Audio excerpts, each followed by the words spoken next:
आदाब नाज़रीन, जी सलाम में आप सभी का इस्तकबाल है। आप देख रहे हैं कश्मीर एक्सप्रेस। मैं हूं आपके साथ बुशरा खानम फहद। इस बुलेटिन में हम आपके लिए लेकर आते हैं जम्मू कश्मीर से जुड़ी हर अहम खबर, लेकिन सबसे पहले नजर डालेंगे जम्मू कश्मीर से जुड़ी हेडलाइंस पर। दफा 370 को लेकर लोकसभा में हुई बहस। अश्विनी कुमार के सवाल का मरकजी ममलकती वजीर ने दिया जवाब। कहा, हुकूमत के सामने जेर गौर नहीं है 370। वजीर आला के हवाई सफर पर हुआ 30 करोड़ का शाही खर्च पर बीजेपी ने दी कम खर्च करने की सलाह। आरटीआई एक्टिविस्ट रोहित चौधरी ने किया खुलासा। मरकजी दाखिला सेक्रेटरी राजीव गौबा ने की वजीर आला मुफ्ती से मुलाकात। अपने 2 रोजा दौरे पर सिक्योरिटी एजेंसियों से मुलाकात में कहा, तरक्याती मंसूबों में नौजवानों को करे शरीक। शुमाली कश्मीर को धान की खेती न करने की सलाह। आबपाशी महकमे ने दी सलाह। कहा, दलहन और मक्के की फसल बोएं लोग। और सिक्योरिटी फोर्स के खिलाफ ताहाब गांव के लोगों ने किया एहतजाज। मुजाहिरीन का इल्जाम, सिक्योरिटी फोर्स ने घर में घुसकर की मारपीट और तोड़फोड़।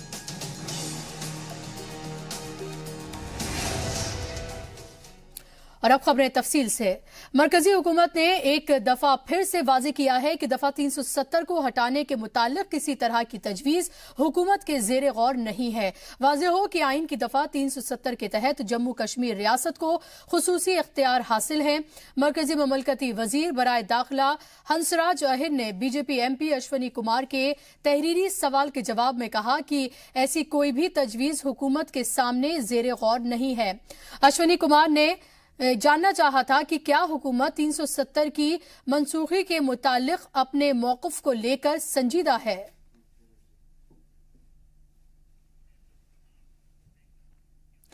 साबिक वजीर आला और नेशनल कॉन्फ्रेंस के कारगुजार सदर उमर अब्दुल्ला ने बीजेपी सदर अमित शाह के कर्नाटक हुकूमत के हवाले से दिए गए बयान पर मज़ाहिया तबसरा किया है। उमर ने कहा कि अगर इस तरह का बयान कांग्रेस की तरफ से आता तो बीजेपी उसका जमकर मजाक उड़ाती। बीजेपी सदर ने एक प्रोग्राम के दौरान कहा था कि सुप्रीम कोर्ट के साबिक जज ने कर्नाटक की येदियुरप्पा हुकूमत को सबसे बदउन्वान हुकूमत करार दिया था।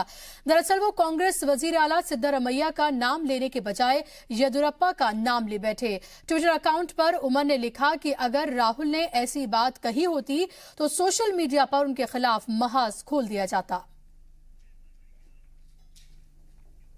वजीर आला महबूबा मुफ्ती के अंदरूनी रियासत हवाई सफर पर सरकारी खजाने से तकरीबन 30 करोड़ रुपए खर्च हुए हैं और आरटीआई के जरिए मौसूल जानकारी के मुताबिक गुज़िश्ता 3 सालों के अंदर 2 हेलीकॉप्टर और विंग एयरक्राफ्ट के रखरखाव और फ्यूल पर 25.79 करोड़ रुपए खर्च हुए हैं। इसके अलावा दूसरे अखराजात भी हैं। सिविल एविएशन कमिश्नर की जानिब से दिए गए जवाब की एक कॉपी जी सलाम के पास भी है और इसके मुताबिक पेट्रोल पर 2.24 करोड़ रुपए, पायलट और टेक्निकल स्टाफ की तनख्वाह पर 10.57 करोड़ रुपए खर्च किए गए हैं, जबकि मेंटेनेंस पर 12.59 करोड़ रुपए खर्च हुए हैं। ये जानकारी आरटीआई एक्टिविस्ट रोहित चौधरी ने दाखिल की थी। देखिए, जो आरटीआई फाइल की थी जम्मू कश्मीर सरकार में, वहाँ से मैंने पूछा था कि ऑनरेबल चीफ मिनिस्टर ने पिछले 3 साल में हेलीकॉप्टर्स की राइड्स पे कितना पैसा खर्च किया है। जो डेटा निकल के सामने है वो शॉकिंग है, क्योंकि हमारे यहाँ पे पैसे की हमेशा कमी रहती है, बट यहाँ जो पॉलिटिशियंस है, इवन जो ऑनरेबल चीफ मिनिस्टर है, उनके ऑफिस द्वारा खुद जो है 30 करोड़ के करीब जो अमाउंट है वो खर्च किया गया। 12 करोड़ जो है खाली उन हेलीकॉप्टर्स की मेंटेनेंस के ऊपर खर्च किया गया है। रिप्लाई में बताया गया कि सरकार के पास 3 हेलीकॉप्टर हैं जम्मू कश्मीर सरकार के पास, तो उसमें से जो 26 करोड़ टोटल जो इनके ऊपर बनता है, लगभग सारा मिला के अगर आप कैलकुलेट करेंगे तो 30 करोड़ हो जाता है। तो आई थिंक ये बहुत बड़ा अमाउंट है, क्योंकि सरकार जहां एम्प्लॉयज़ को सैलरीज नहीं दे पा रही है, हमारी स्टेट में जो हेल्थ केयर सिस्टम है वो इतना अच्छा नहीं है, तो दूसरी तरफ जो सरकारें हैं इस तरीके से पैसे का मिसयूज़ कर रही है जो पब्लिक फंड है, तो ये शॉकिंग है। गवर्नमेंट को इसको देखना होगा। मैं समझता हूं इस तरीके से पैसे का बेफिजूल खर्च नहीं करना चाहिए। और बीजेपी के मेंबर पार्लियामेंट जुगल किशोर ने माना है कि हवाई सफर के खर्चे को कम किया जाना चाहिए, जबकि पैंथर्स पार्टी ने इसे बेजा इसराफ बताया। सरकार की तनकीद करते हुए पार्टी सदर हर्षदेव सिंह ने कहा कि हुकूमत अवामी मसाइल को लेकर गैर संजीदा है। जहां जरूरत हो और वहां इस हवाई जहाज का इस्तेमाल करना जरूरी होता है, लेकिन जो आंकड़े आप बता रहे हैं तो अगर ये बात निकली है तो लगता है कि ये आंकड़े ज़्यादा हैं और ये खर्चा ज़्यादा हो रहा है। इस खर्चे को और हम अगर कम कर सकते हैं तो कम करना चाहिए। ये मेरा सुझाव जो है वो सरकार को रहेगा। जिस तरीके से सरकारी खजाने की लूट खसूट जम्मू कश्मीर में की जा रही है, उसके खिलाफ बोलती भी रही है और हम ये मांग करना चाहते हैं कि इसका कॉग्निजेंस जो है वो इन्वेस्टिगेटिंग एजेंसीज को लेना चाहिए और सीबीआई का खास तौर पर हमने यहाँ जिक्र किया है। इसके अलावा भी अकाउंटेबिलिटी कमीशन को भी इसका कड़ा संज्ञान लेना चाहिए और जहाँ डेली वेजेस को देने के लिए सरकार के पास तनख्वाहें नहीं हैं और डेवलपमेंट के काम सफ़र कर रहे हैं, वहीं धड़ल्ले से मिनिस्टर्स जो हैं वो इसका दुरुपयोग कर रहे हैं। और इस पर ज्यादा जानकारी के साथ हमारे नुमाइंदे राजन वैद हमारे साथ फोन लाइन पर जुड़ गए हैं। राजन, एक तरफ तो आरटीआई के जरिए ये खुलासा हुआ है कि हवाई सफर पर तकरीबन 30 करोड़ रुपए खर्च हुए हैं, तो वहीं अगर देखें बीजेपी तो बीजेपी ने भी तनकीद कर डाली है और सुझाव तक दे डाला है महबूबा मुफ्ती को। तो ऐसे में अब महबूबा मुफ्ती के रिएक्शन का वेट करना होगा कि वो क्या कहती है इस पूरे मामले पर। जी बिल्कुल बुशरा, जिस तरह से ये खुलासा हुआ ये अपने आप में चौंकाने वाला इसलिए है कि हमेशा से इस हुकूमत के ये दावे रहे कि हम जो है एक आम जो आदमी है जम्मू कश्मीर में गरीब तबका है उसके लिए हम काम करेंगे। और जिस तरह से ये सिर्फ जो लगभग जो 30 करोड़ के आसपास जो पैसा खर्च किया गया है एयरक्राफ्ट पे, इस पे जराये के हवाले से ये भी खबरें हैं बुशरा के कुछ जो अपने रिश्तेदार हैं इन मंत्रियों के या कुछ वो भी उन्होंने भी इसका इस्तेमाल किया और प्राइवेट फंक्शन जो कि इस तरह से इसको अलाउड नहीं होता है, प्राइवेट फंक्शन में भी मतलब जाने के लिए जो है जो सरकारी जो चॉपर है उसका इस्तेमाल किया गया है। तो अपने आप में कहीं ना कहीं ये जो आंकड़ा जो आया है सामने अपने आप में ये साफ दिखाता है कि कहीं ना कहीं जो खर्चा जो है जो हमारे टैक्स मनी है जो लोगों की जो जिससे ये सरकार का खर्चा चलता है उसका जो है दुरुपयोग हुआ है और इसको सही करना तो चाहिए। राजन, जिस तरह से आप कह रहे हैं कि ना सिर्फ सरकारी इस्तेमाल के लिए बल्कि जाती इस्तेमाल के लिए भी इस्तेमाल इसको किया गया है, तो ऐसे में महबूबा मुफ्ती को अब जवाब देना मुश्किल हो सकता है। जी बिल्कुल, मैं आपको बता दूं इसमें अगर हम पीछे जाएं तो नेशनल पैंथर्स पार्टी ने कुछ महीने पहले ये बात कही थी कि इसका दुरुपयोग हो रहा है। जो जितने भी हेलीकॉप्टर्स हैं और जो प्राइवेट फंक्शंस हैं वो भी अटेंड किए जा रहे हैं, लेकिन उनके पास कोई आंकड़ा नहीं था और उनके पास कोई जानकारी इस तरह की आई तो उन्होंने मीडिया से शेयर की। लेकिन हमारे पास जब ये आंकड़े आए तो हमने उसकी जो सच्चाई थी वो उनकी बात की वो सामने आई और उन्होंने उनसे बात की और उन्होंने फिर से वही बात दोहराई है कि जो प्राइवेट फंक्शन है रिश्तेदार तक वो भी इस्तेमाल करते आए हैं, जो कि अपने आप में एक गलत है और सभी जो कानून और नियम है उनका उल्लंघन है। जी और जहां बीजेपी जो है इस पूरे मामले पर सुझाव देती हुई नजर आ रही है और ये कहा है कि अगर इतना पैसा खर्च हुआ है तो वाकई में ये ज्यादा है और इसे कम करना चाहिए। तो बीजेपी और पीडीपी में जो खटास है वो भी इसके जरिए सामने निकल कर आ रही है, अदरवाइज इस तरह से खुलकर बीजेपी की तरफ से बयान नहीं आता उनके एमपी का। जी बुशरा, जिस तरह से हमने पहले कई दफा ये दिखाया है और बताया भी है अपने जो सभी दर्शक हैं कि जिस तरह से बीजेपी और पीडीपी में चाहे वो नौशहरा का मसला हो, चाहे वो कोई भी किसी भी स्तर पे जो इनके बीच में कहीं ना कहीं मनमुटाव जो है, चाहे इनके वर्कर्स हैं चाहे लीडर्स हैं, वो वक्तन जो है सामने आते रहे हैं। जो जिस तरह खुल के ये बोल देना, जब हमने उनसे ये सवाल पूछा कि आप ये बताएं कि आपका क्या मानना है, क्या ये आंकड़े आपको चुकाने वाले लगते हैं, उन्होंने कहा ये वाकई चुकाने वाले आंकड़े हैं।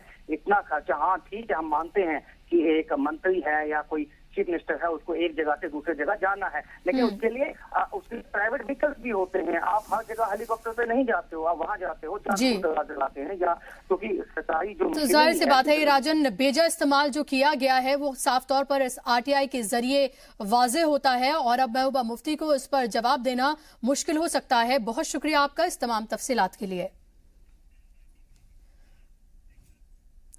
सुपर में सिक्योरिटी फोर्स और मुश्तइल हुजूम के दरमियान हुई झड़प में 4 नौजवान जख्मी हो गए। मिलिटेंट्स की मौजूदगी की इत्तला पर 22 RR SOG और CRPF के दस्ते ने इलाके में तलाशी शुरू की। खबरों के मुताबिक फोर्स ने 2 मुश्तबा नौजवानों को गिरफ्तार किया है। गिरफ्तारी के बाद मकामी लोग सड़कों पर उतर आए और सिक्योरिटी फोर्सेस पर पथराव शुरू कर दिया।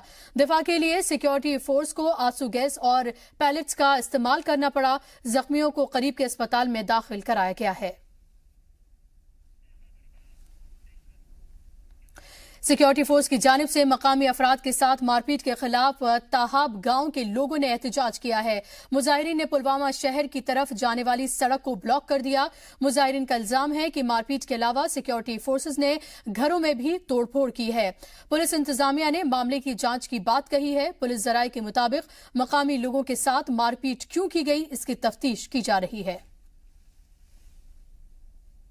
ये जो दाइश का मसला है, जम्मू कश्मीर के अवाम ने इसे पहले ही रद्द किया है, रिजेक्ट किया है। दाइश तो मिडिल ईस्ट के पिछले कुछ ही सालों से है। ये जो है 6 years old बॉर्न बेबी है, लेकिन हमारा जो मसला है हिंदुस्तान के साथ वो तो 70 साल पुराना है। आज आप हमें दाइश का नाम देकर ब्लैक फ्लैग्स की थ्योरी लाकर आप यहाँ पर जो आप आए दिन जिनोसाइड करते हैं, day in and day out you are killing us, maiming us, उस चीज़ को आप जस्टिफाई कराना चाहते हैं। बाकी इन चीज़ों में अगर फिर आप ये कहेंगे फिर यहाँ पर रिलीजियस आइडियोलॉजी और पॉलिटिकल सोल्यूशन है, इन दोनों चीज़ों के लिए एक चीज़ कॉमन है, that is the resolution of Kashmir issue.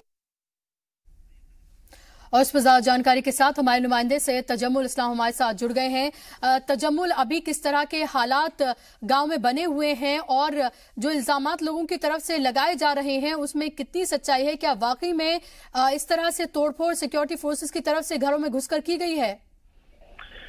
देखिए, ये कोई नई बात नहीं है। जम्मू कश्मीर में 87 के बाद जो राय आमद थी लोगों की, उसमें थोड़ी सी तब्दीली आई, जिसके बाद सिक्योरिटी फोर्सेस का चूंकि इन दिनों ऑपरेशन ऑल आउट चल रहा है, जिसका इंप्रेशन और इम्पैक्ट जो है वो साउथ कश्मीर में ज्यादा रहा। तहा पुलवामा और आसपास के इलाकों में मकामी लोगों ने जिस तरह से इल्जाम आयद करते हुए कहा कि सिक्योरिटी फोर्सेस ने सिर्फ तोड़फोड़ की बल्कि उनके साथ ज्यादती भी की, जिसके बाद ये जो पॉलिटिकल एनालिस्ट्स हैं और बाकी जो अहम लोग हैं उन्होंने सेकपा हो चुके हैं कि इस तरह की स्थिति नहीं होनी चाहिए। आमतौर पर आपको याद हो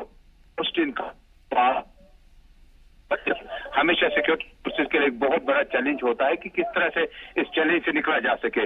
लेकिन जो सूरत हाल बनी हुई है, जो मामला इस वक्त बने हुए, उसमें सिक्योरिटी फोर्सेस को पहले भी, क्योंकि दाखिला सेक्रेटरी, मरकजी दाखिला सेक्रेटरी इन दिनों वादी के दौरे पे हैं, तो इन्होंने कल भी ये बात साफ कह दी थी कि आम लोगों की जो जिंदगियां हैं वो उस मुसीबत के वक्त में उन्हें हेल्प करनी चाहिए, ना कि उनके लिए सिक्योरिटी फोर्सेस कोई परेशानी बने। लेकिन ग्राउंड सतह पर इस तरह की घटनाएं होती रही। तहा पुलवामा नहीं बल्कि सोपोर, हाजिम, समर, सोनावारी में कई जगहों पर इस तरह के चैलेंजेस हैं जिसे निपटना सिक्योरिटी फोर्सेस के लिए मुझे लगता है कि न सिर्फ मुश्किल होगा बल्कि कुछ हालात ऐसे भी हैं जहां जम्मू कश्मीर पुलिस के जो जवान हैं, अगर वो आगे थोड़ा सा लीड करें इस तरह की जब सिचुएशन होगी तो मुझे लगता है कि सिक्योरिटी फोर्स पर इस तरह के इल्जाम का सामना न होता। जी, लेकिन अगर मकामी लोग इतनी बड़ी तादाद में बाहर निकलकर एहतजाज कर रहे हैं तजम्मुल, तो वाकई में ये देखने वाली बात ये जरूर है और इन्वेस्टिगेशन की बात ये जरूर है, क्या वाकई में सिक्योरिटी फोर्सेस की तरफ से इस तरह का कोई भी कदम उठाया जा रहा है, चाहे तलाशी के नाम पर ही सही? देखिए, ये एक्सपीरियंस पहली बार नहीं हुआ, बल्कि जब भी इस तरह का चैलेंज सिक्योरिटी फोर्सेस के लिए होता है, जब लोग बड़ी तादाद में सड़कों पे आए, जब लोग भीड़ भाड़ बहुत ज्यादा करें, उस मौके पर वहां के मकामी लोग जो हैं वो फौरी तौर, जिस तरह से आज का मकामी लोगों के 2 मुतालबे थे। एक ये था कि फौरी तौर पर वहां का जो मकामी कैंप है उसको दूसरी जगह मुंतकब किया जाए, जिसका जिला तरक्याती कमिश्नर GN डार ने नोटिस लेते हुए कहा कि इस पर अमल दरामद हुआ जा सकता है और आगे जो मराहल हैं, आगे जो चीफ मिनिस्टर के नोट्स में इन बातों को लाया जा सकता है। लेकिन जिस तरह से ये वाकयात पेश आते हैं, न सिर्फ उस वक्त आते हैं जब इनकाउंटर के बाद हालात खराब होते हैं, लेकिन तहा पुलवामा में मकामी लोगों ने कहा कि उन्हें आज मौका भी नहीं मिला जब इस तरह की खबर पहुंची कि इलाके में सिक्योरिटी फोर्स ने कोई एरिया कॉर्डन किया हो, उसके बाद काफी ज्यादा तोड़फोड़ भी हुई और यहां तक कि काफी इल्जामात ऐसे हैं जिनका अभी तहकीकात जारी है, जहां तक सिक्योरिटी फोर्स पर इल्जामात लगाए गए हैं। लेकिन मामला जो है चीफ मिनिस्टर की नोट्स में लाया गया है और ऐन मुमकिन है कि जिला तरक्याती कमिश्नर बहुत जल्द तहाब और आसपास के इलाके में जो सिक्योरिटी फोर्स से ज्यादती हुई है उस पर या तो सिक्योरिटी फोर्स का कैंप मुंतकिल होगा या कुछ दीगर इकदाम किए जा सकते हैं। जी, और ऐसे में जब हालात इस तरह के बने हुए हैं तो क्या हुकूमत की तरफ से इस पूरे मामले को लेकर कोई भी रिएक्शन, एक्शन, और उसके साथ साथ सिक्योरिटी फोर्सेस का जो कॉन्फिडेंस है वो कितना कम होता है अगर इस तरह के मामला सामने आते हैं? देखिए, ये बिल्कुल दो तरह की चीजें हैं। न सिर्फ सियासी सरकार का और गवर्नमेंट का भी साइड देखना होगा, उनका भी पक्ष देखना होगा कि किन हालात में ये जो लोग हैं इल्जाम आयद करते हैं और कहां तक सही भी है। लेकिन दूसरी तरफ ये भी है कि रियासती सरकार, खुसूसन वजीर आला महबूबा मुफ्ती बारहा कहती है कि जब भी इस तरह की सिचुएशन, हम कल ही बात कर रहे थे कि अब प्लास्टिक गोली का इस्तेमाल किया जाएगा ताकि जो पैलेट इफेक्टेड लोग हैं उन्हें थोड़ा सा यकीन हो जाएगा कि एहतजाज करते वक्त अब जो प्लास्टिक की गोली है उससे भी उतना ज्यादा खतरा नहीं है, इसका भी ग्रेड जो है वो उससे कम होगा पैलेट से।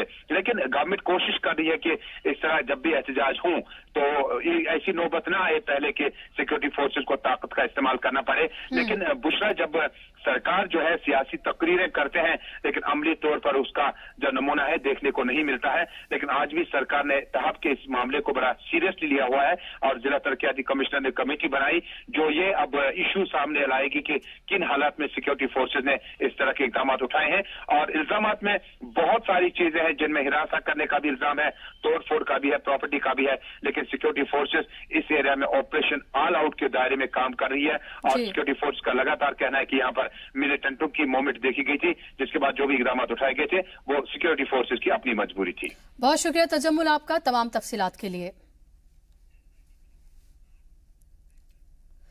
और वहीं मरकज और सूबाई हुकूमत भले ही रियासत में आईसिस और अलकायदा से मुतहरिक होने से इनकार करे, लेकिन दहशतगर्द तंजीमें मुसलसल वादी में अपना पांव जमाने की कोशिश कर रही हैं। पुलिस फोर्स की ताजियाती रिपोर्ट के मुताबिक वादी में सरगर्म अंसार गज़वतुल हिंद से वाबस्ता चंद मिलिटेंट्स ISJK में शामिल हो गए हैं। हालांकि इनकी तादाद सिंगल डिजिट से ज्यादा नहीं बढ़ पाई है। रिपोर्ट के मुताबिक ये मुख्तसर तादाद अफगानिस्तान और शाम में सरगर्म आईसिस और अलकायदा के राब्ते में है और उनकी मदद से वादी में अपना बेस मजबूत करने की कोशिश कर रहे हैं। हिफाजती दस्ते ने ये नतीजा गुज़िश्ता 11 मार्च को अनंतनाग एनकाउंटर के बाद अखज़ किया। एनकाउंटर में मारा गया मोहम्मद तौफीक 2017 में अंसार गज़वतुल हिंद छोड़कर ISJK में शामिल हो गया था। तसादुम में तौफीक के अलावा ईसा फजली और उवैस शाह भी मारे गए थे।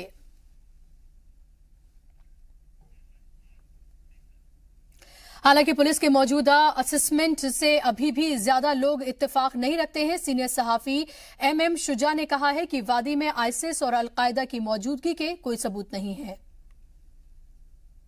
देखिए, जहाँ तक ISIS का ताल्लुक है, यहाँ पे जो सियासी क़यादत है या जो आर्मी के अफसरान हैं या पुलिस के अफसरान हैं, वो कई बार ये कह चुके हैं और उन्होंने कई बार इसकी वजाहत की कि ISIS जो है वो कोशिश तो कर रहा है लेकिन उसकी जो जड़ें हैं यहाँ पर नहीं है। हम भी ये कहना चाहते हैं कि जहाँ तक इसका ताल्लुक है, हमारा जो यूथ है वो इस वक्त एक फ्रस्ट्रेशन का शिकार है, एक अलग थलग हो चुका है और जिसका कोई भी फ़ायदा उठा सकता है। हम ये तो नहीं कहेंगे कि ISIS हो या कोई भी तंजीम हो, कोई भी ऐसी ऑर्गेनाइजेशन हो जो यहाँ आके यहाँ के यूथ को अपनी तरफ खींच सकता है, उसको कुछ भी दे सकता है जिसकी वजह से यूथ डिरेल हो सकता है। इसके लिए ज़रूरी है कि जो कश्मीर का मसला है, जो यहाँ सियासी मसला है, इस सियासी मसले को हल किया जाए। मरकजी दाखिला सेक्रेटरी राजीव गौबा ने वजीर आला महबूबा मुफ्ती से मुलाकात की। 2 रोजा दौरे के दौरान उन्होंने आला अफसरान के साथ सिक्योरिटी के मौजूदा सूरत हाल पर चर्चा की। श्रीनगर में अफसरान के साथ हुई मीटिंग में उन्होंने मकामी नौजवानों को तरक्याती मंसूबों में शरीक करने की हिकमत अमली अख्तियार करने की हिदायत दी। दाखिला सेक्रेटरी ने कहा कि नौजवानों को मिलिटेंसी से दूर रखने के लिए जरूरी है कि इन्हें तरक्की के प्लान में हिस्सेदार बनाया जाए। मिलिटेंट्स के खिलाफ कार्रवाइयों में आपसी तालमेल बेहतर बनाने पर जोर देते हुए राजीव गौबा ने कहा कि तसादुम के दौरान आम शहरियों की हिफाजत को यकीनी बनाया जाए। SKICC में मुनक्किद मीटिंग में DGP 15वीं कोर के कमांडर DG CRPF और IGP और खुफिया एजेंसियों के आला अफसरान शामिल हुए। मीटिंग के दौरान दाखिला सेक्रेटरी को रियासत की मौजूदा सूरत हाल, मिलिटेंट्स की सरगर्मियों पर लगाम कसने और नौजवानों के लिए चलाए जा रहे मुख्तलिफ प्रोग्राम्स की जानकारी दी गई। मरकजी मुज़ाकरातकार दिनेश्वर शर्मा अपने 2 रोजा बांदीपोरा दौरे पर हैं। यहां उन्होंने कई वफद से मुलाकात की, जिनमें समाजी और सियासी लोग शामिल थे। साथ ही इस मौके पर उन्होंने आम लोगों से भी मुलाकात की और उनकी परेशानियां सुनी। गौरतलब है कि रियासत में अमन बहाली के मकसद से मरकजी सरकार की जानिब से दिनेश्वर शर्मा को तकर्रुर किया गया है। आज हिंदुस्तान के इस नुमाइंदे के साथ हैंडीकैप्ड वेलफेयर सोसाइटी मिल गई है। उनसे उनके पास अपने मुतालबे रख दिए हैं कि कश्मीर में क्या क्या हो रहा है, कश्मीर में ये अफरा तफरी की है, इसके बारे में तफसील से उनसे बताया है। दफ़ा 370 को मजबूत बनाने की अपील कर दी है। 335 के बारे में कह जाए कि गवर्नमेंट को एक एफिडेविट सुप्रीम कोर्ट में दाखिल करना चाहिए ताकि ये इसको ख़त्म ना किया जाए, ये मजबूत रहना चाहिए। ये हमारी पहली डिमांड है। सिंध वाटर ट्रीटी पर गौर किया जाए ताकि जो कश्मीरियों के हर साल 95 अरब रुपये हिंदुस्तान और पाकिस्तान मिल बांट कर खा रहे हैं, वो कश्मीरियों को मिलना चाहिए। यहाँ की बेरोजगारी उस पर ख़त्म हो जाए। जम्मू कश्मीर रियासती पुलिस की फ्लीट में जल्द ही 150 बुलेट प्रूफ जिप्सियां शामिल हो जाएंगी। पुलिस पेट्रोलिंग और गश्ती टीम पर दहशतगर्दाना हमले के पेश नजर मजीद बुलेट रेजिडेंस व्हीकल यानी कि BRV की खरीदारी का फैसला किया गया है। इस हवाले से मुल्क की मोतबर और रजिस्टर्ड कंपनीज को टेंडर दाखिल करने के लिए मदऊ किया गया है। वाज़ेह हो कि रियासती पुलिस फोर्स की जदीद कारी के लिए मरकज 500 करोड़ रुपए देने का ऐलान कर चुकी है। ये रकम PM डेवलपमेंट प्रोग्राम के तहत दी जाएगी। आपको बता दें कि गुज़िश्ता 3 सालों के दौरान मिलिटेंट्स हमले में सिक्योरिटी एहलकार शहीद हो चुके हैं। और फिलहाल बुलेटिन में यहाँ रुकने एक बहुत छोटे से ब्रेक के लिए जल्द हाजिर होते हैं।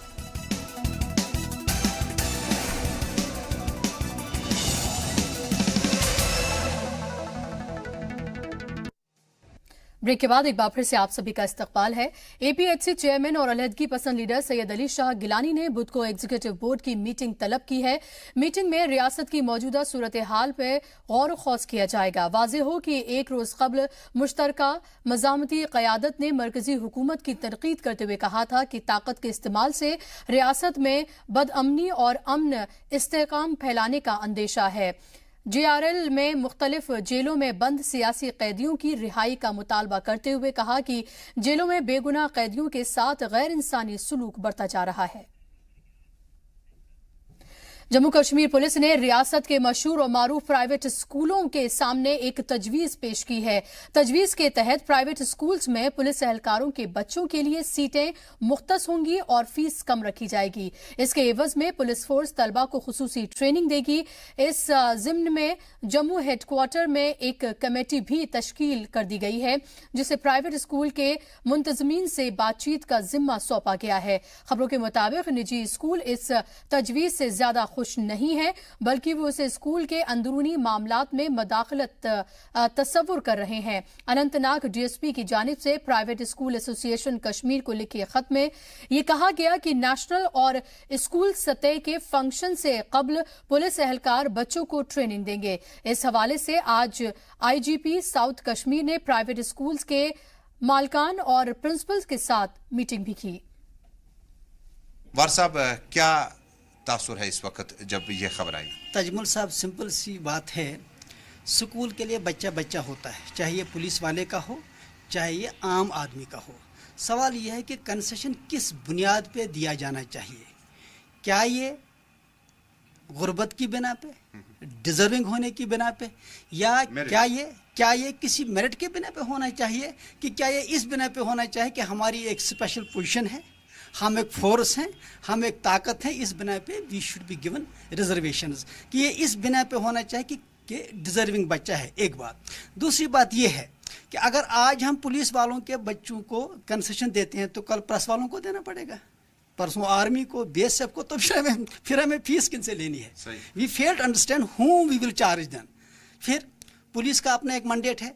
क्या पुलिस का ये मैंडेट है, क्या पुलिस का ये जुरिस्डिक्शन है कि वो स्कूल वालों को बुलाएं और कहें कि हमारे बच्चों को आप एडमिशन दो? जबकि हकीकत यह है कि पुलिस के पास अपना स्कूल है, पुलिस पब्लिक स्कूल, पुलिस के पास अपना एक वेलफेयर फंड है, पुलिस के पास ह्यूज रिसोर्सेज हैं। पुलिस तो यहाँ कुछ भी करती है, उनके पास रिसोर्स की कोई कमी है नहीं। तो इन हालात में किस तरह से पुलिस की एडवाइजरी आ रही है, किस तरह से पुलिस एजुकेशन सिस्टम में यहाँ इंटरफेयर कर रही है? कुमार साहब, ओवरऑल जो आज दिन मीटिंग वगैरह चली, पेरेंट्स भी बुलाए थे, बाकी काफ़ी इंटेलेक्चुअल लोग भी मीटिंग में रहे, क्या तय पाया गया और क्या अपील सीएम से की गई? देखिए, हमारा सिंपल सा एक ही उसूल है।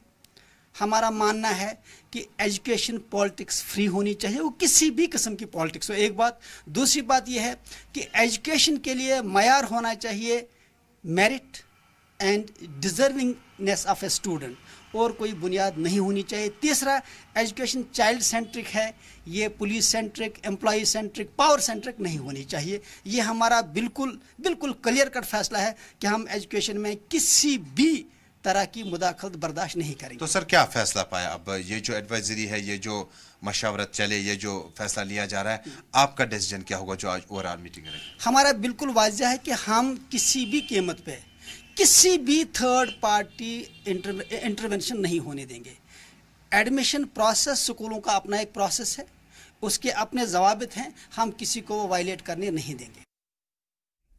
कालाकोट में एनिमल हस्बेंड्री के वजीर अब्दुल गनी कोहली से नाराज लोगों ने काले झंडे दिखाए।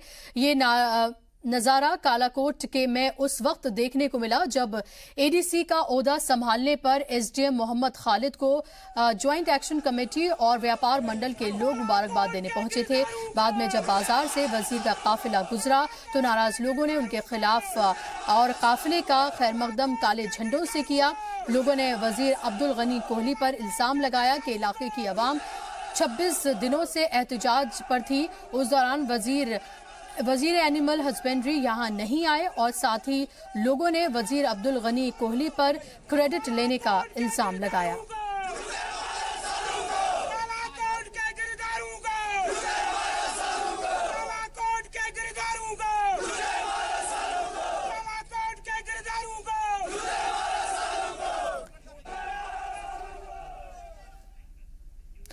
बारामूला जिले के उरी के लाचीपोरा इलाके में एक घर में आग लग गई। देखते ही देखते आग ने 4 और घरों को अपनी जद में ले लिया। जराये के मुताबिक सुबह 10 बजे एक घर में आग लग गई। आग इतनी भयानक थी कि उसकी जद में 4 और घर आ गए। मकामी पुलिस और आर्मी की मदद से आग बुझाने का काम शुरू किया गया। मकामी लोगों के मुताबिक आग में सारा सामान और कुछ मवेशी भी जलकर राख हो गए। इस मौके पर लोगों ने हुकूमत और इंतजामिया से मुआवजे का मुतालबा किया ताकि नुकसान की भरपाई की जा सके।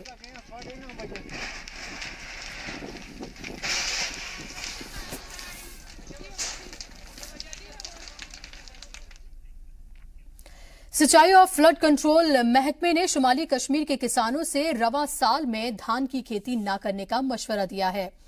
महकमे की जानिब से जारी एडवाइजरी में किसानों को धान की बजाय दलहन और मक्के की फसल बोने की सलाह दी गई है। मौजूदा एडवाइजरी ने किसानों की मुश्किलें बढ़ा दी हैं। किसानों का कहना है कि सीजन के दरमियान में दूसरी फसल की बुआई मसला पैदा कर सकती है। वाज़ेह हो कि शुमाली कश्मीर के किसान धान की फसल पर ही मुनहसर रहते हैं। रियासत की फूड हैबिट में चावल को खास हैसियत हासिल है। ये ऐसी फसल है जिसके लिए ज्यादा पानी की जरूरत होती है, लेकिन कम बारिश के सबब झेलम और उसकी मुआविन नदियों में पानी की सतह काफी कम हो गई है। सिंचाई महकमे का कहना है कि राम मुंशी बाग में वाक़े वाटर गेज में इतना पानी नहीं है कि किसानों की जरूरत पूरी की जा सके।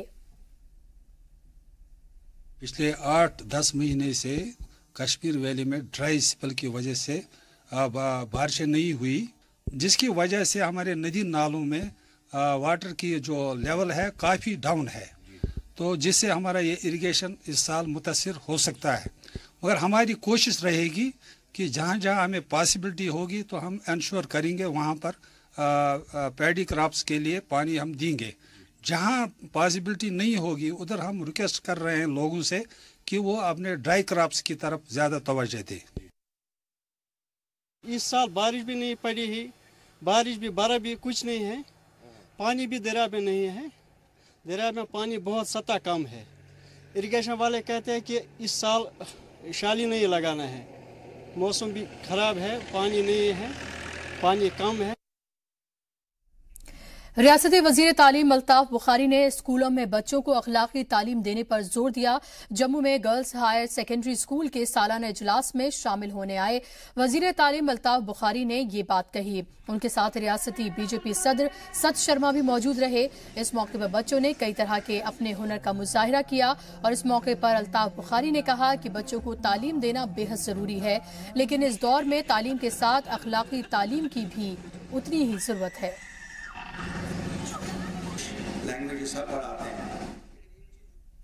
पैंथर्स पार्टी के सूबाई सदर बलवंत सिंह मनकोटिया ने सेंट्रल हॉर्टिकल्चर यूनिवर्सिटी खोले जाने का इस्तकबाल किया है। जम्मू में सहाफियों से बात करते हुए मनकोटिया ने कहा कि हॉर्टिकल्चर यूनिवर्सिटी का कयाम उधमपुर में होना चाहिए। उनका मानना है कि जम्मू कश्मीर रीजन के सेंट्रल में वाक़ होने से दोनों खित्तों के तलबा को इसका फायदा मिलेगा। कश्मीर एक ऐसी रियासत है जो करीब करीब जिसका 90% एरिया पहाड़ी एरिया है और यहाँ पे सोर्स ऑफ इनकम की अगर हम बात करें तो यहाँ पे मेजॉरिटी में लोग एग्रीकल्चर के ऊपर उनका निर्भर है। उनका जो जीवन चलता है वो एग्रीकल्चर के ऊपर चलता है। तो यहाँ बेरोजगारी एक बहुत बड़ी समस्या है, जिसकी वजह से जम्मू कश्मीर रियासत में अक्सर ये कहा जाता है कि नौजवानों को गुमराह करके पाकिस्तान जैसे मुल्कों ने उन्हें अपने ही देश के खिलाफ खड़ा कर दिया। उनकी बेरोजगारी का फायदा। डोडा के खानपुरा के नजदीक एक गाड़ी के खाई में गिरने से 2 लोगों की मौत हो गई, साथ ही 4 लोग जख्मी हो गए। यह हादसा डोडा से 80 किलोमीटर थातरी गंढो रोड पर खानपुरा के नजदीक हुआ। आपको बता दें कि एक गाड़ी जो कि थातरी से गंडो जा रही थी, सिर्फ 2 किलोमीटर बाद ड्राइवर ने कार से कंट्रोल खो दिया, जिसके चलते कार गहरी खाई में गिर गई। एएसपी भदरवा राजेंद्र सिंह के मुताबिक हादसे की खबर मिलते ही मकामी और पुलिस मौके पर पहुंची और जख्मियों को नजदीकी अस्पताल में भर्ती कराया गया, जहां डॉक्टर्स ने 2 लोगों के मरे होने का ऐलान कर दिया। मारे गए लोगों के में निसार अहमद और फतेह बेगम शामिल हैं और जख्मियों का अस्पताल में फिलहाल इलाज चल रहा है। पुलिस ने मामला दर्ज कर लिया है। वजीर आला महबूबा मुफ्ती ने डल झील के किनारे वाक़े SKICC में travel agent association of India के 64वें सालाना इजलास का इफ्तिताह किया। कॉन्वोकेशन में सयाहती सरगर्मियों से जुड़े ताजिर, होटल मालिकान और सफरी सहूलियात फराहम करने वाली एजेंसीज के तकरीबन 700 मंदूबीन शामिल हो रहे हैं। 3 दिनों तक चलने वाले कॉन्वोकेशन के दौरान कई रियासतों के सयाहती वुज़रा के आने की भी उम्मीद की जा रही है। वाज़ेह हो कि 30 सालों बाद TAIAI का सालाना कॉन्वोकेशन जम्मू कश्मीर में मुनक्किद हो रहा है और पहली मरतबा इसका इनेकाद 1955 में, जबकि आखिरी दफा 1988 में travel agents association of India का कॉन्वोकेशन मुनक्किद हुआ था।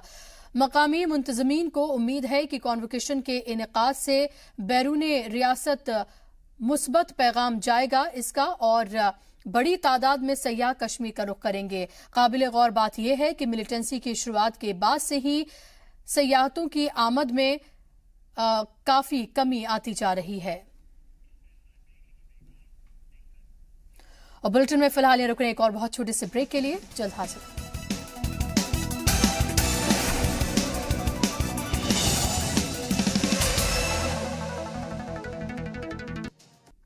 ब्रेक के बाद एक बार फिर से आप सभी का इस्तकबाल है। आप देख रहे हैं कश्मीर एक्सप्रेस। अखनूर के पंचग्राइन गांव में इस वक्त अकीदतमंदों की भीड़ लगी हुई है। गुज़िश्ता दिनों यहां एक गुफा में माता वैष्णो देवी की 3 शक्ल मिली हैं और उसके बाद से ही गांव में अकीदतमंदों की आमदरफ्त बढ़ गई है। कदीम गुफा की तरह अखनूर पंचग्राइन गुफा में भी वैष्णो देवी अपनी 3 शक्ल लक्ष्मी, महाकाली और सरस्वती के रूप में जाहिर हुई हैं।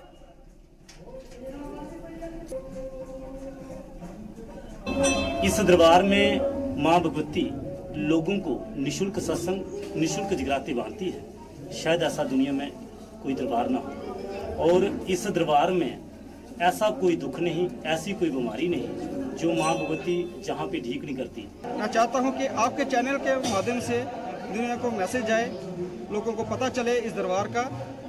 इस दरबार में मैंने खुद अपनी आंखों से ऐसे ऐसे चमत्कार देखे हैं जो इंसान विश्वास नहीं कर सकता। जम्मू में ग्रामीण बैंक के मुलाजमीन की दूसरे दिन भी हड़ताल जारी रही, जिसके सबब बैंक का कामकाज पूरी तरह से ठप रहा।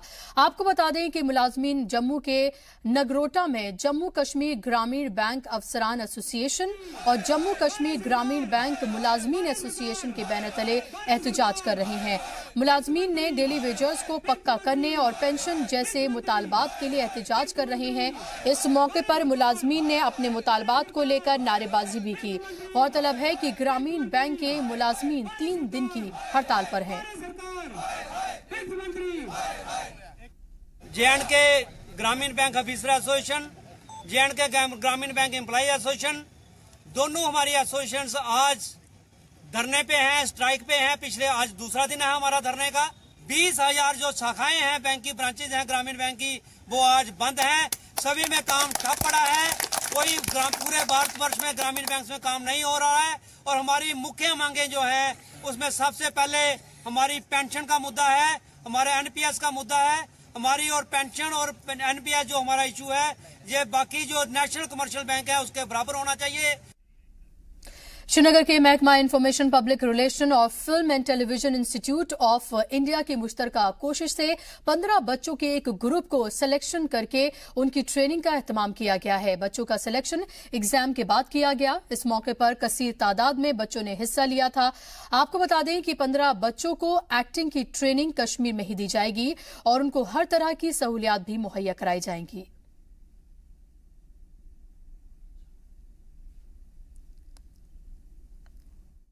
हम यहाँ पर जो है वर्कशॉप्स और रिफ्रेशर कोर्सेज यहाँ करवाया करेंगे, ताकि जो बच्चे एडमिशन नहीं ले पाते या बाहर जा नहीं पाते, उनके लिए वही इंस्टीट्यूट यहाँ पर आके कोर्सेज कंडक्ट कर लें। जो हमें अपॉर्चुनिटी मिली है एफटीआई और डायरेक्टर ऑफ इंफॉर्मेशन की तरफ से, हम काफ़ी थैंकफुल है। ऐसा ये प्लेटफॉर्म मिला है, तो हमें अपना क्रिएटिव साइड को पॉलिश करने का एक मौका मिल रहा है।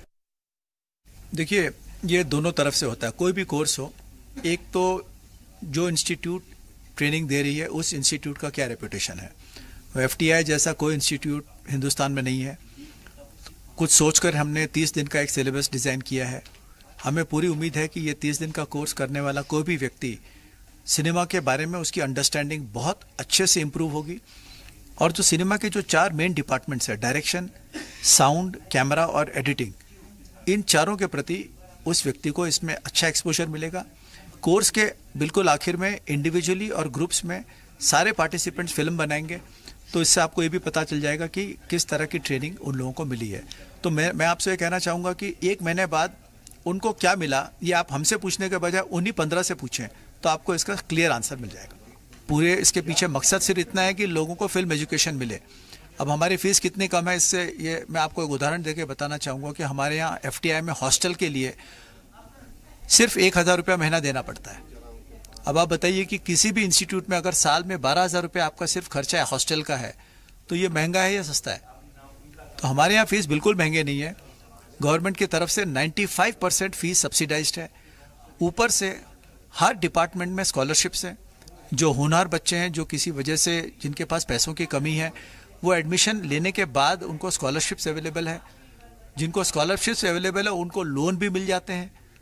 तो डॉक्टर साहब, बात तो वहीं पहुंची ना, यहाँ लोन हासिल करना है या सीएम ने यहाँ से स्कॉलरशिप देनी है, लेकिन क्या ऐसा है कि साल में 1-8 सीटें जो हैं ऐसे बच्चों के लिए मुख्तस रखी जाए जिनमें इतना ज्यादा हुनर मौजूद है जिसको सिर्फ निखारने की जरूरत है 1 महीने के अंदर? नहीं, लेकिन स्कॉलरशिप से तो वो बात हो जाती है ना पूरी।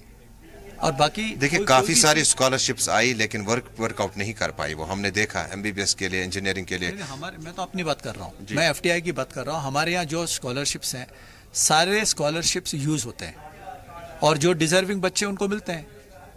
तो बच्चों को आज आपने सामने पाया, कैसा लगा? बहुत अच्छा लगा। मतलब एक ऐसा कोर्स जिसमें हम 15 लोगों को लेना चाहते हैं और उसमें 150। अलीगढ़ मुस्लिम यूनिवर्सिटी के बानी सर सैयद अहमद खां का आज यौम वफात है और इस मौके पर अजीज सलाम उन्हें खिराज अकीदत पेश करता है।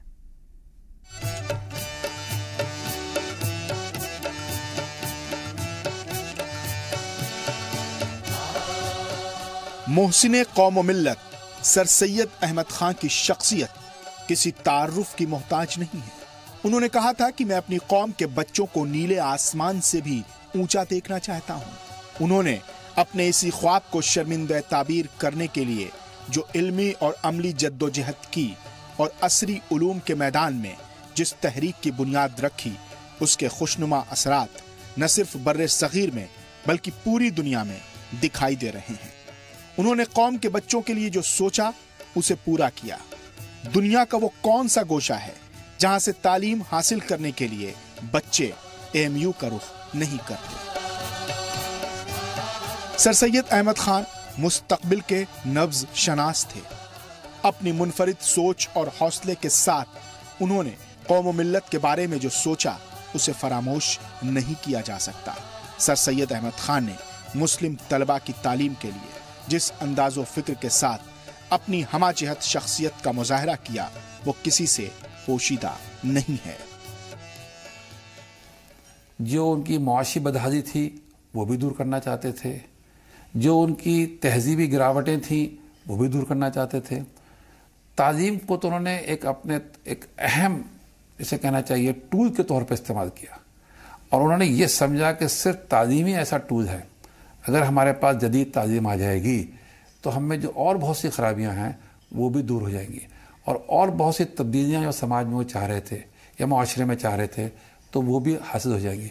यहाँ तक कि उन्होंने ये भी कहा कि जो आपके सियासी अगराज़ व मकासद हैं, यानी हुकूमत में शिरकत, यानी अगर अंग्रेज़ी हुकूमत के साथ बैठ के आप उसमें शरीक होके हुकूमत के इक़्तिदार के साथ में शरीक होके अपने हुकूक मनवा सकते हैं, तो उसका भी वाहिद ज़रिया तालीम है, ताकि अपने आप को आप इतना ऊंचा कर दें, अपनी तहजीब को ऊंचा कर दें, अपने माशरे को ऊंचा कर दें कि आप वहाँ बैठ के अपने सियासी मकासद में भी कामयाबी हासिल कर दें।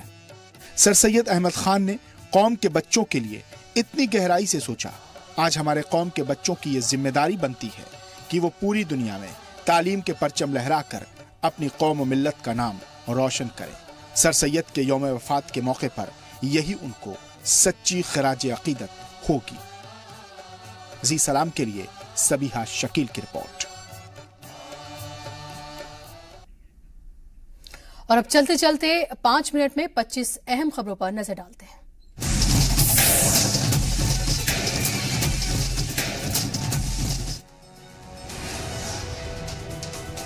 मोदी के खिलाफ नए मोर्चे की तलाश में ममता ने दिल्ली में डाला डेरा। महामोर्चे के लिए शरद पवार, संजय राउत समेत कई लीडरान से की मीटिंग, लेकिन सोनिया से नहीं हुई मुलाकात। कर्नाटक इंतखाबी डेट लीक मामले में ईसी ने दिया जांच का हुक्म। बीजेपी IT सेल के अमित मालवीय ने ट्वीट की थी इंतखाबी तारीख। जांच कमेटी 7 दिनों में देगी रिपोर्ट। कर्नाटक के लिए बच गया इंतखाबी बिगुल। 12 मई को एक ही मरहले में सभी 224 सीटों पर डाले जाएंगे वोट। 15 मई को होगी गिनती। यूपी असेंबली से यूपी कोका बिल पास, मंजूरी के लिए गवर्नर के पास भेजा गया बिल। सीएम बोले मुश्तरका जुर्म रोकने के लिए कड़े कानून की जरूरत। बैंकों को 9,000 करोड़ का चूना लगाने वाले माल्या की जायदाद होगी जब्त। ईडी की अर्जी पर पटियाला हाउस कोर्ट ने दिया हुक्म। क्रिकेटर मोहम्मद शमी और उनकी बीवी हसीन जहां के बीच सुलह की उम्मीदें फिर खत्म हुई। हसीन ने शमी पर लगाए नए इल्जाम। गाजियाबाद के एक होटल में दोनों की हुई मुलाकात। कल होगी सेबी की अहम बोर्ड बैठक। सूत्रों के मुताबिक बैठक में लिस्टिंग नियम हो सकते हैं और सख्त। डिफॉल्ट कंपनीज पर शिकंजा कसने की भी तैयारी। डेटा लीक के बढ़ते मामलों के बाद सख्त हुआ सुप्रीम कोर्ट। आधार को लेकर सुप्रीम कोर्ट ने कहा कि डेटा महफूज रखने के लिए सरकार बनाए मजबूत कानून। भिंड में सहाफी की मौत की सीबीआई से जांच कराएगी शिवराज सरकार। डंपर से कुचलने से हुई थी संदीप शर्मा की मौत। डंपर ड्राइवर को पुलिस ने किया गिरफ्तार। घरवालों ने कत्ल का लगाया था इल्जाम। वाराणसी के काशी विश्वनाथ मंदिर में अब नहीं दिखेगी खाकी वर्दी। सिक्योरिटी में लगे पुलिस वाले पहनेंगे धोती और कुर्ता। जिला इंतजामिया और मंदिर इंतजामिया का फैसला। खाप पंचायतों को सुप्रीम कोर्ट का बड़ा झटका। शादी पर खाप पंचायतों के फैसले को कोर्ट ने बताया गैर कानूनी। कहा बालिगों की मर्जी में कोई नहीं दे सकता दखल। इंतखाबी तशरीह के दौरान दस्तावेज नहीं दिखाए जाने पर बड़ी रकम करनी होगी जब्त। खर्च पर भी रहेगी कमीशन की नजर। एक उम्मीदवार 28 लाख रुपए से ज्यादा नहीं कर पाएगा खर्च। कर्नाटक में पीसी के दौरान फिसली अमित शाह की जबान, कहा अगर बदउनवानी में कोई मुकाबला तो येदियुरप्पा सरकार को मिलेगा पहला मकाम। कांग्रेस ने कहा सच बोल गए शाह। बेंगलुरु के उनीसा विमेन कॉलेज में उर्दू सेमिनार, उर्दू शायकीन ने की सेमिनार में शिरकत। उर्दू माहिरीन ने दिया फरोग उर्दू पर जोर। आम लोगों को आसानी से मिलेंगी सस्ती दवाएं, सरकार का मेगा प्लान। सभी मेडिकल स्टोर्स के लिए जरूरी हो सकता है जेनेरिक दवाएं रखना। बाजार में लगातार दूसरे दिन तेजी, इंट्राडे में निफ्टी 10,200 के पास, सेंसेक्स 108 और निफ्टी 53 अंक बढ़कर बंद। जयपुर के सिरसी रोड में एक मैरिज हॉल में लगी भयानक आग, लाखों का सामान जला। घंटों की मशक्कत के बाद आग पर काबू पाया गया। सिक्योरिटी फोर्स के खिलाफ ताहाब गांव के लोगों ने किया एहतजाज। मुजाहिरीन का इल्जाम सिक्योरिटी फोर्सेस ने घर में घुसकर की मारपीट और तोड़फोड़। आरजेडी सदर लालू यादव को बेहतर इलाज के लिए रांची के रिम्स से भेजा जाएगा दिल्ली के एम्स। मेडिकल बोर्ड की सिफारिश के बाद कोर्ट से इजाजत मिलने की खबर। चारा घोटाले में जेल में बंद है लालू प्रसाद यादव। ऑनर किलिंग की वारदात से थर्राया कोडरमा, लव मैरिज से नाराज घरवालों ने उतारा बेटी को मौत के घाट। 3 मुलजिम गिरफ्तार। हजारीबाग प्राइवेट बस स्टैंड में आग से तबाही, 2 बसों में लगी आग। शॉर्ट सर्किट की वजह से हुआ हादसा। चाईबासा के स्क्रैम यार्ड में लगी आग से अफरा तफरी। दिल्ली में कल होगी यूपीएससी बोर्ड की अहम मीटिंग। आरएस से आईएएस प्रमोशन के 15 ओहदों के लिए 45 नामों की होगी बहस। इधर स्क्रीनिंग कमेटी ने किया 4 आईएफएस का ओहदा बढ़ाने का फैसला।